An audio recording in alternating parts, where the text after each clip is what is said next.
All right, welcome back. We're going to get started. We're going to get started on lesson 3.3, day 2. So let me present my screen and we'll get started.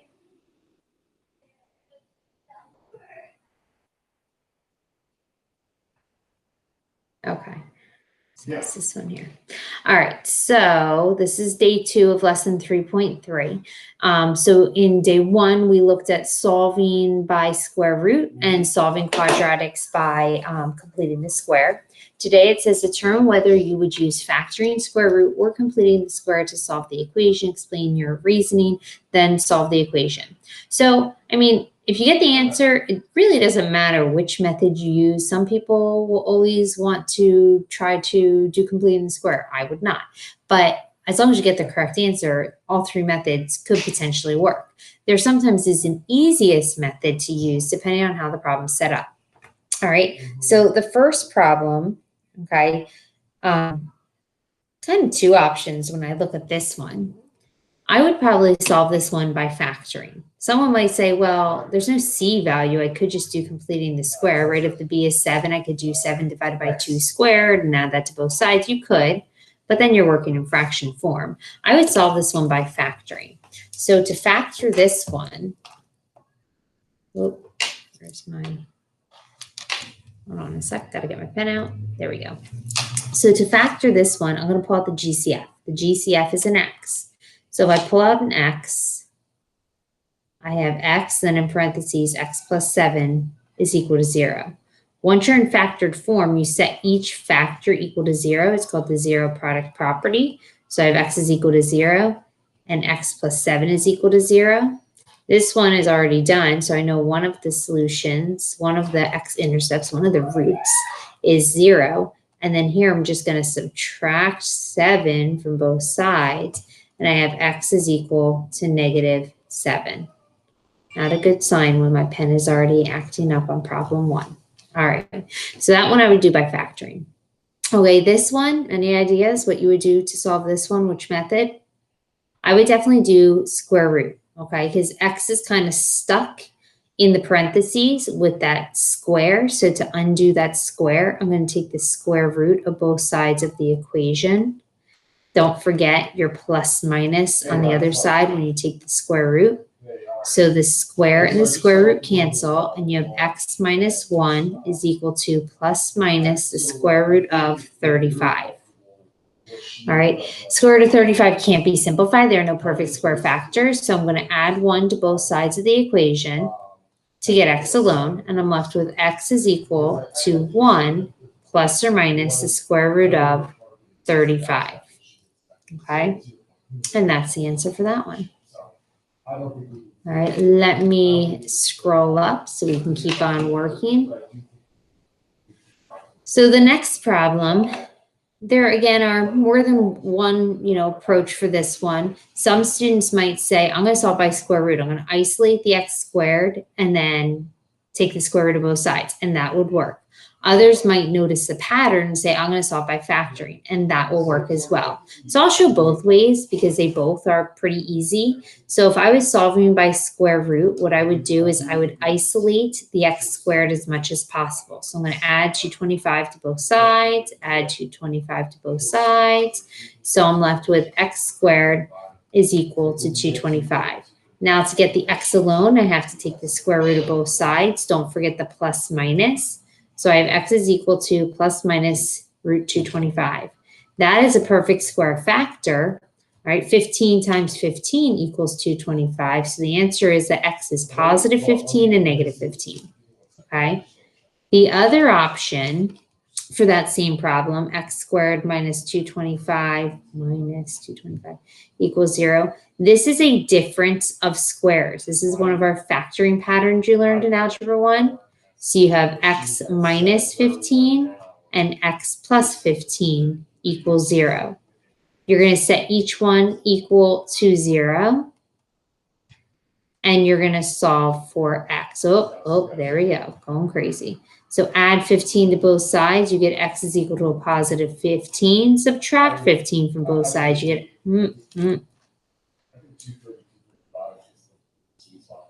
Okay. Let's try that again. Subtract 15, you get x is equal to negative 15. Okay, so you get the same two answers, just different methods. And it's kind of up to you which one you want to use. Okay, and the last one. So this one, if you look at it, it's 4 terms. Whenever, or sorry, not 4 terms, 3 terms. I can count 3 terms. Whenever I see a 3-term polynomial, the first thing I do is look for a GCF. And there is a GCF of a 4. So I'm going to factor that out first. When I factor out the 4, I have x squared equals, or excuse me, x squared plus 2x plus 3 equals 0. Then I'm going to try to factor by guess and check. So this one, I'm trying to factor the whole thing. And I have x plus 3 and x plus 1. Oh, that doesn't work though, because if you look, all right, if you check your insides and your outsides, you're going to have a 3x and a 1x, which would add to a 4x, and I only have a 2x. So let me erase this. Is there any way of factoring this? Let's think of this again. Any other factors of 3? There aren't. The only factors are 3 and 1. If I made them both negative, right, that could still multiply to a positive, but then I'd have a negative term. So when this happens, when something can't be factored, we have to have another method. And the other method that we know right now is completing the square. Okay, so in order to complete the square, remember the first step, I wrote these steps down yesterday, is make sure your lead coefficient is a 1. So since my lead coefficient is not a 1, it's a 4, what I'm going to do is I'm going to divide everything by 4. And when I do that, now I have 4 divided by 4 is 1. So I have x squared plus 2x plus 3 is equal to 0. I already know that this is not factored by guess and check. That's what I was just trying. So come on, don't go crazy. Please, please, please. I'm going to give it a second. Okay. And so when you say currently, are you open by relocation? All right. So I'm going to move that c value to the other side. So I have x squared plus 2x plus blank is equal to negative 3 plus blank. Remember to complete the square process. Take your b value, b divided by 2 squared. So it's 2 divided by 2 squared, 1 squared, which is 1. Okay. You're going to factor the left-hand side. X plus 1 squared equals negative 2. Now I solve by square root. So take the square root of both sides. Don't forget your plus and minus. So plus and minus is square root of negative 2.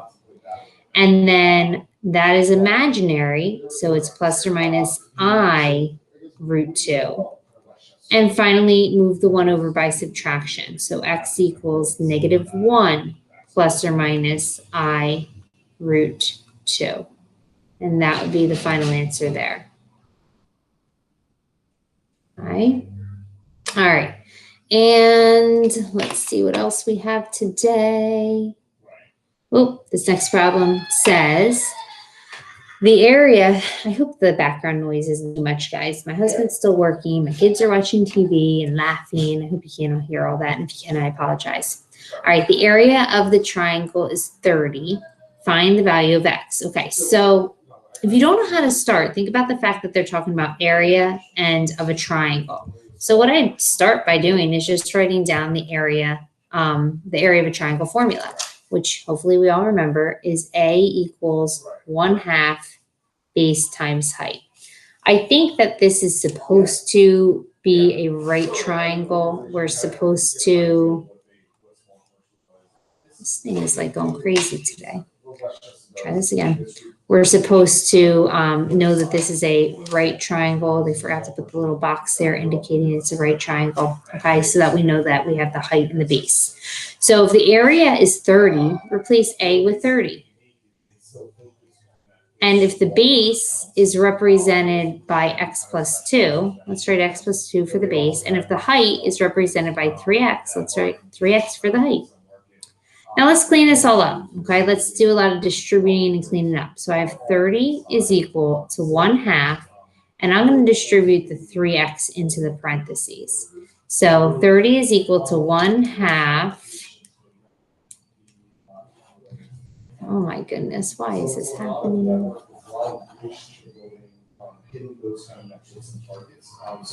So 30 is equal to 1/2, and we're distributing that 3x in, so 3x squared plus 6x. Right? Now I could multiply both sides by 2 so that I don't have to distribute the 1/2 in. If that doesn't make sense to you, you can distribute the 1/2 in. But if I multiply both sides of the equation by the reciprocal of the fraction, multiply both sides by 2, all right, so I'm going to have 60 over there. And by multiplying by 2, that eliminates that fraction of 1/2.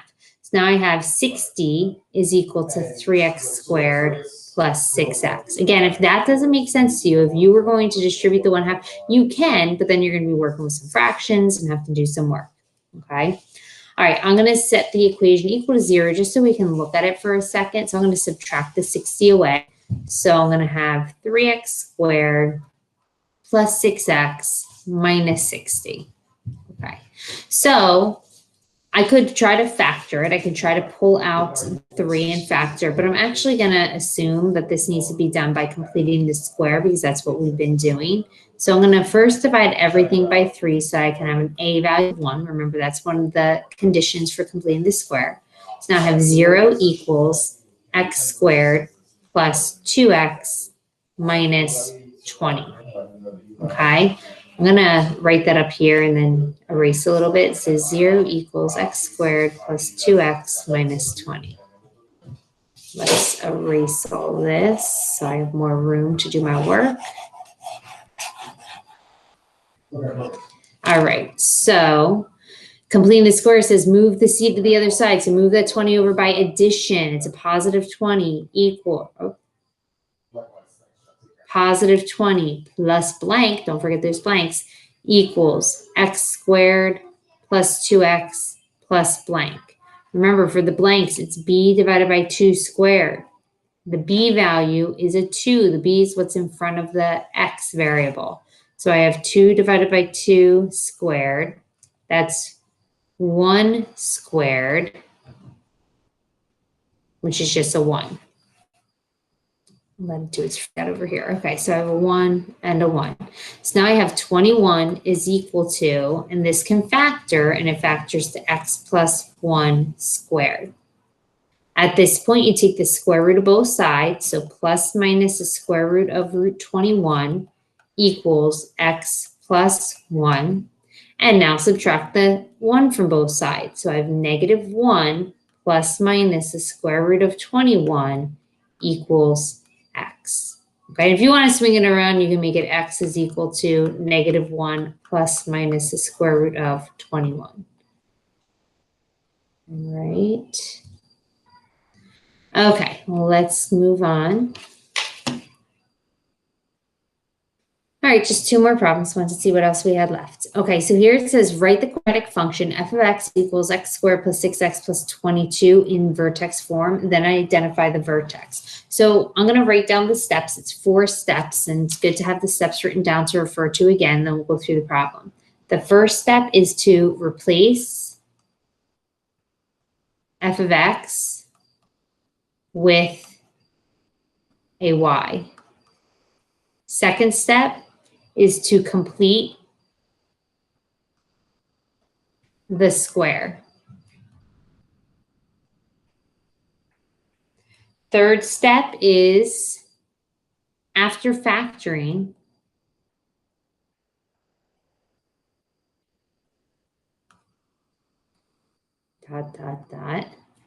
write in the form y equals x minus h squared plus k. And then the fourth step is to identify the vertex. Okay. All right. So the first step was to replace the f of x with y. So I'm going to take this equation, but I'm going to write y equals x squared plus 6x plus 22. Then it says complete the square. So complete the square says move the current c to the other side and set up your blanks. So subtract 22, subtract 22. So I have y minus 22 plus blank. is equal to x squared plus 6x plus blank. Okay. Now what goes in the blank? Remember that b divided by 2 squared. B in this case is the number in front of the x term. It's a 6. So 6 divided by 2 squared, that's going to be 3 squared, which is a 9. Okay, so I have a 9 here and a 9 here. The right-hand side is going to factor x plus 3 squared. It's a perfect square trinomial. And the left-hand side is going to simplify to just y minus 13. All right. Then what you're going to do is write in the form y equals x minus h squared plus k. All that means is get y by itself. Y is not by itself. I got to move that 13 to the other side. So add 13 to both sides. So now I have y is equal to x minus 3 squared plus 13. Okay. Do we all now see that that is vertex form? Let me hide this, sorry. Do we all see that that's vertex form, right? Y equals x minus h squared plus k. So from here, you should be able to tell me, because we've worked with vertex form quite a lot, the vertex, the h and k values. H is -3 and k is positive 13. Right, so this is the function written in vertex form, and the vertex we identified as -3, 13. All right, well, let's do the last problem. All right, so this says, okay, a golfer hits a golf ball on the fairway with an initial velocity of 80 feet per second. The height h in feet of the golf ball t seconds after it is hit can be modeled by the function h of t equals -16t squared plus 80t plus 0.1. Okay, so it says find the maximum height of the golf ball. So when we're asked to find the maximum height, what are we looking for? Well, think about what shape this is making, right? A golf ball goes up and then comes back down. So it's a parabola. We're looking for the top point. We're looking for the vertex. So to find the max, you have to look for the vertex. Now, there's lots of different ways to calculate the vertex that we know of. This is standard form. So we know when we're in standard form, right? When I'm talking standard form, I'm talking ax squared plus bx plus c. Remember at the beginning of this chapter, to find the vertex when we're in standard form, we'd say, okay, x is equal to -b divided by 2, and then we'd plug that into the function to find the coordinating y value. Remember that? And you could still do that. That's perfectly fine. But now we just did it a second ago, we know how to take an equation and do the completing the square process. Now for this one, it's a little more tricky than the last, but I'm going to walk you through it. All right, so for the completing the square process, it says make the function notation into a y. So it's y equals -16t squared plus 80t plus 0.1. Move the c to the other side and get it set up for completing the square. So y minus 0.1 plus blank is equal to -16 t squared plus 80t plus blank. Okay. The next thing we need to do is we need to factor out that 16 from the terms here. And this is where it becomes a little more challenging. All right. So we're going to have y minus 0. You know what? As I'm doing this, I'm thinking we probably should just do a standard form. It'd be a lot easier, but I'll explain it this way as well. Y minus 0.1 plus blank is equal to, factor out that 16.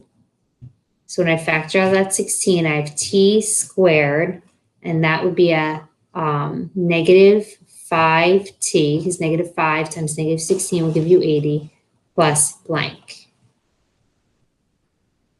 I'm trying to close my parentheses. My pen won't go all the way over there. All right.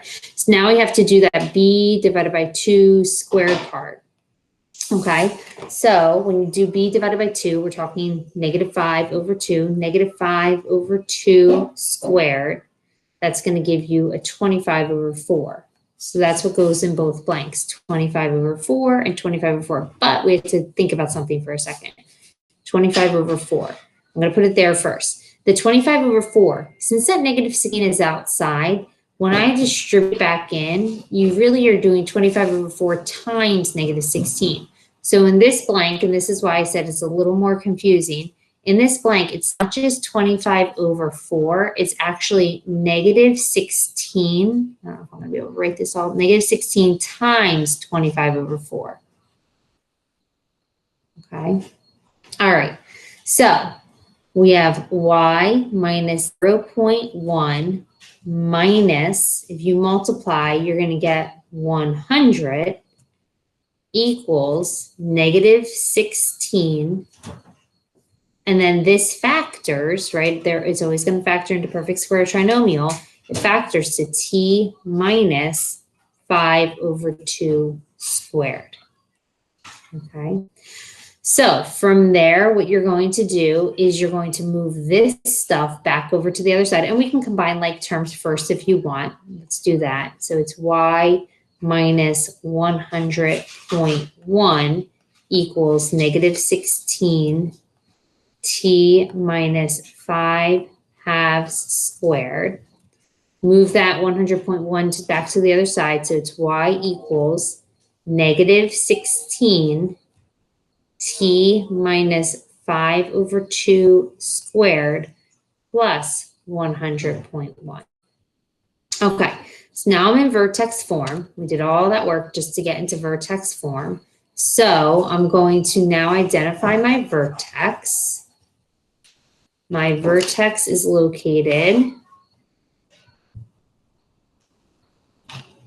sorry guys, vertex is located at 5 halves, comma, 100.1. Okay, so x, y, your max is the y value. So the maximum is 100.1 feet. Now, if you're thinking that was way too much work and way too complicated, I'm just going to find the vertex by using standard form. That's fine as well. Then it says, how long does the golf ball take to hit the ground? Well, when the golf ball is on the ground, what's the height? The height would be 0.